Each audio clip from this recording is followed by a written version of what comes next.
Welcome to another episode of Raven Conversations. I'm Joe Seamandel, the State Public Affairs Officer for the Washington National Guard. And today I'm joined by Sergeant Mike Cummings. He's a crew chief for the UH-60 Blackhawks over there at ASF number 1. He's also a full-time tech. Mm-hmm. And he's going to talk about kind of his career in the Guard, his career prior to the Guard, but also working in NASCAR as a member of multiple teams from kind of what you shared with us. So I appreciate you coming on, Mike. Yeah, I appreciate the opportunity. Yeah. Thanks a lot. So real quick intro on yourself. Yeah. So Sergeant Mike Cummings. As you said, I'm a crew chief over here for the National Guard. I work in the medevac unit, so we do medical evacuations. It's been a really challenging career, but ultimately rewarding. It's really one of the best jobs you could have in the military is being a maintainer of aircraft and an aircrew member. So I've been lucky to be able to do that for almost 10 years now. Yeah. And then how'd you learn about the Guard? Yeah, the National Guard has always been kind of on my radar. Going back to my racing days, the Guard actually sponsored various teams, so the branding was there. I had a couple of family members that were in the Guard back east. My cousin was a Black Hawk pilot in West Virginia, and it always kind of in the back of my mind thought that looks like a really great job. So, yeah. But as life goes on and different opportunities arise, when we relocated to the West Coast here, it was an option. So I looked into it, and it was actually an open opportunity for me, so I jumped on it. Yeah, and you had talked about you were in the Marines prior to to your racing days, and you looked at the Marine Corps Reserve prior. Yeah, so right out of high school, like most service members do, they go into service right after high school. So I did that, and I actually joined the Marine Corps, wanted a little bit of a challenge, so that was kind of the ultimate challenge at that point in my life. I did 8 years of active duty there as a radar operator. And after I left active duty, of course, I had the GI Bill and education benefits at that point. So my original career path was I was going to be a movie technician. I was going to work in movies and be a behind-the-scenes person. But I got one semester of film school, and my wife got a new job in Charlotte, North Carolina, so we relocated to Charlotte. And as we were driving down to Charlotte, we passed the community college there, and I was like, well, I better look into this because I've started school, so I need to continue. I walked into the lobby, and they had pamphlets for their programs, and it had motorsports management and technology. I grabbed the pamphlet and never looked back. So I used my education benefit to get a degree in motorsports. And part of that degree program is you have to be an intern somewhere in the motorsports industry, whether it's hospitality, marketing, operations, mechanical, anything. They didn't care as long as you did a semester as an intern. Again, I was lucky enough to be in good with my instructors, and they had contacts in the industry. And there was a team that was looking for personnel, just general mechanic, nothing serious. They just needed extra hands. So they sent me down there, and I shook some hands, and they allowed me to be an intern, which turned into a paid job, actually. And I got to work in the third tier of NASCAR at the Truck Series at that point. Probably the highlight of that was, I'm going to date myself here, but in the year 2000, the Truck Series made its debut at Daytona International Speedway. It's the second largest track in America. Talladega being the only one bigger. But I got to be on the pit crew at the first truck race at Daytona Speedway. And if you go back on YouTube, you can see one of the worst crashes in NASCAR happened right in front of me when Jeffrey Bodine crashed his truck. Oh, wow. Yeah, it's on YouTube. It's kind of scary, but he survived. Everything was fine. Minor injuries, actually. If you see the wreck, you're kind of amazed that he actually got out. But it was scary to happen right in front of you. But that worked into my favor. I actually went to the industry side, and I became a shock absorber technician, where I would build custom shock absorbers for all types of race cars. And that job actually got me a position on a top-level team as a shock specialist. And 2 of their drivers have retired, and it was pretty cool that I got to be a small part of that. Yeah. Who are the 2 drivers? Kevin Harvick and Clint Boyer. Yeah. Kevin Harvick, who is retiring this year. Yep. And Clint Boyer, who I think is on, he's an analyst now. He's an analyst. NASCAR, Yeah. So I worked on their cars and won a few races there. It was pretty exciting time. Yeah. So like myself, I grew up a NASCAR fan. I remember being a small child, and my godfather used to run races on the dirt tracks. Yeah. How did you get into racing? I blame my father. Yeah. Yeah. So when we were little, there was a local dirt track. We grew up in West Virginia. That's where our family's from. And cheap entertainment on Saturday night. $20, take the whole carload of kids. Because when you're at a racetrack, they're surrounded by fences, so you can't get away. So we would go to the track, eat popcorn, watch the races. The cars would be loud. It just turns out that I didn't want to run around the stands. I wanted to watch the cars. I wanted to learn, why are they going so fast? Yeah. Why are they doing what they're doing? Once I learned how the competition side worked, and it's more of a sport than most people think, it really kind of drew me to that whole, some people get drawn to soccer, some people get drawn to football. I was drawn to the sport of racing. Yeah. So it was really exciting. Yeah, it's same thing. I was drawn to it as a kid. I think I've continued to watch it throughout my 20s and 30s, and more recently, I think I've gotten back into it just because it's kind of growing in popularity again. Yeah. Now, but on the West Coast versus the East Coast. So I think one of my big questions is, now you kind of explained how you got into it, but did you ever expect to be in NASCAR and working in it? I mean, it was always the goal.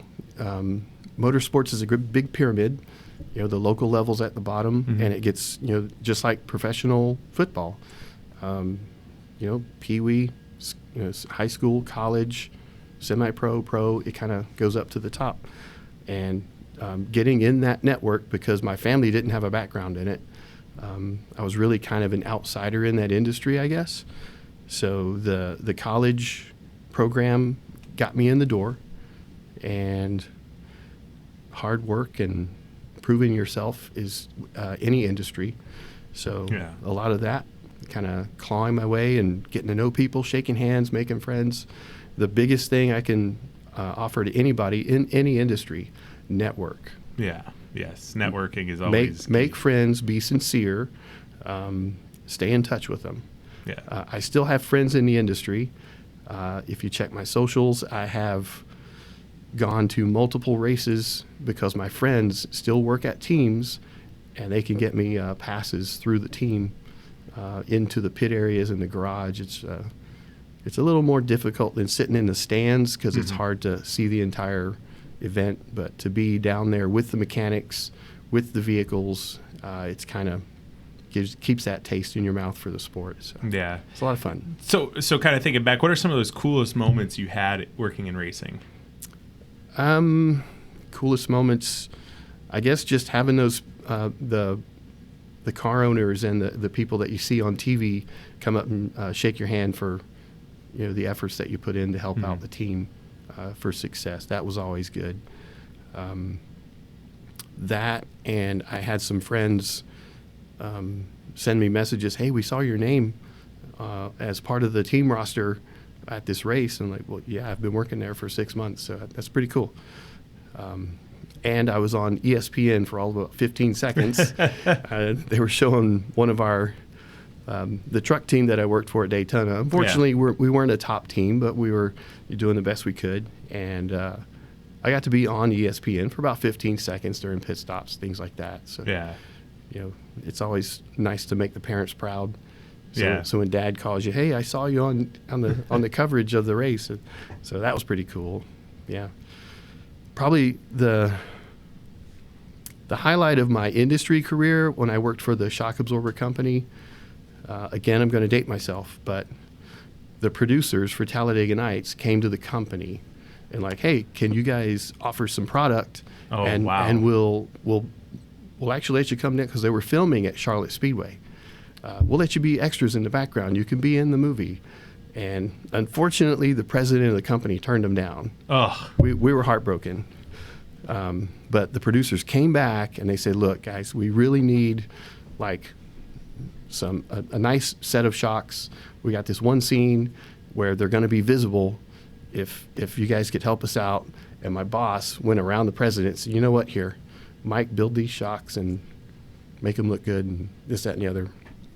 So there's a scene in Talladega Nights where Ricky's coming back and they open the hood of the race car. yeah. And it shows the big shiny engine. Yeah. Well, the shock absorbers in that scene were ones that I built. Oh, that's awesome. So I'm Ricky Bobby's shock specialist. That's awesome. Yeah. So you moved to the Guard in 2006. When did you start full-time over at ASF? Actually, I re-enlisted in the Guard in 2013. Okay. Yeah. Oh, that's right. 2013. So they gave me credit for my prior service. Okay. Which made me eligible at my age. So that worked out. And I actually started temp teching there in 2014. Okay. So this next spring will be my 10th year Yeah. at the facility. And you made a comment, something you talk about with the younger mechanics. I had asked the question, what's more interesting to work on, a NASCAR race car that goes 190 miles an hour or a helicopter? Yeah. And you kind of shared what you tell the younger mechanics. We'd love to hear that. Yeah, so not everyone's a millionaire, and you can't own a multi-million-dollar race team. These vehicles are expensive, and you get the opportunity to work on them. It's really cool. You can say, I worked on that. That was, kind of flashy, kind of, being part of that sports team is really neat. But once that side of your career or your life has passed, you don't get to do that anymore. Mm-hmm. So having the opportunity to be in the Guard and to work on Black Hawk helicopters or Chinook helicopters or Lakotas even, they're multi-million-dollar aircraft, highly technical. It's one of the staples of the military, and you get to say, I repaired that. It's now mission capable. I get to work on that multi-million-dollar aircraft. It's kind of a point of pride that you take care of the equipment, you meet the mission, and at the end of the day, your command and your supervisors know that you're capable of doing that. It's kind of a point of pride. Yeah. And given that opportunity in the military, at some point you're going to have to retire. And it's going to be over, so it's kind of cool to be part of it because it's going to go away at some point. Yeah. So.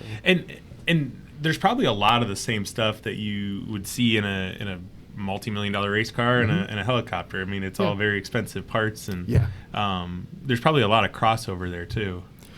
Yeah, you'd be surprised at how much aviation technology is in motorsports. Yeah. And it's the speed, and they need the reliability of the equipment. The quality of the equipment is much higher in aviation. Mm-hmm. So that quality equipment crosses over to something like racing. Yeah. What would you say to a young kid who's sitting there and they're interested in fixing cars about joining the Guard and being a helicopter mechanic? Oh, there's multiple opportunities. Like I say, we've got 3 different airframes, and it's not just helicopters. All of our vehicles need maintainers, Strikers, Humvees, LMTVs. It all takes maintainers.